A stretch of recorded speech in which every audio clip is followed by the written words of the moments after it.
Audio ertak tulki bilan xo'roz. Bir bor ekan, bir yo'q ekan. Qadim o'tgan zamonda bir qari xo'roz bo'lgan ekan. Kunlarning birida xo'roz bir qishloq chekkasidagi o'rmonda doncho'qlab turganda sekingina pisib kelayotgan tulkini ko'rib qolibdi. Xo'roz qochib keta olmasligiga ko'zi yetib, bir amallab qayrag'och ustiga qo'nib olibdi.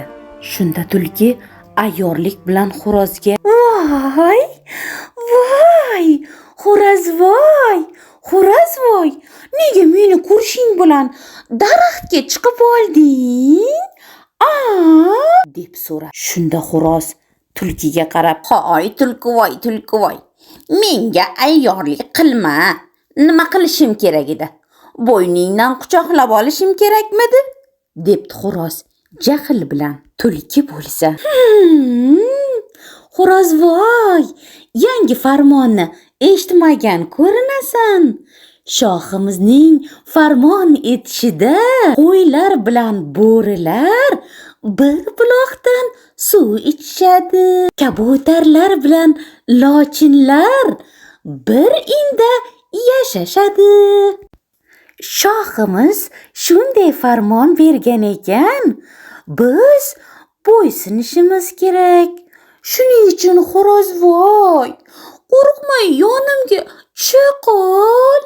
Kel, yaxshisi birga sayr qilamiz", debdi tulki ayyorlik bilan. Shunda xo'roz yana: "Hoy, to'xtab tur. Ozgina sabr qilib tur, tulkivoy. Barcha hayvonlar kelsin, keyin birga sayr qilamiz", debdi yana javob berib. Tulki bo'lsa yana xo'rozga: "Voy, xo'rozvoy, qani aytchi, biz tomonga qanday hayvonlar kelayapti?" desa, xo'roz esa: "Aniq ko'rinmayapti, tulkivoy, lekin quloqlari, dumlari uzun. Menimcha bo'rilarmi?" debdi. Shunda tulki: "Yaxshilab qara, xo'rozvoy, mabodo ovchi itlarmasmi?" Ha, to'g'ri. Ovchi itlarga o'xshaydi, tulkivoy." Tulki bo'lsa xo'rozga qarab: "Xo'p, unda xo'rozvoy, boshqa safar ko'risharmiz. Men ketish vaqtim bo'ldi." Shunda xo'roz tulkiga qarab: "Hoy, tulkivoy, shoshma. Axir shohning farmoni nima bo'ldi? O'zing aytding-ku, hamma hayvonlar birga do'stlashishni shoh farmon qildi, deding-ku", desa. "Yo'q, kechirasan xo'rozvoy. Meni bilasan-ku, ovchi itlar bilan sira chiqisha olmayman.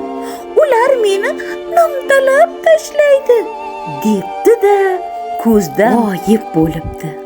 Xo'roz bo'lsa bopladimi sen ayyor tulkini. Pastga uchib qo'nib tushib, yana atrofdagi donlarni cho'qlay boshlabdi.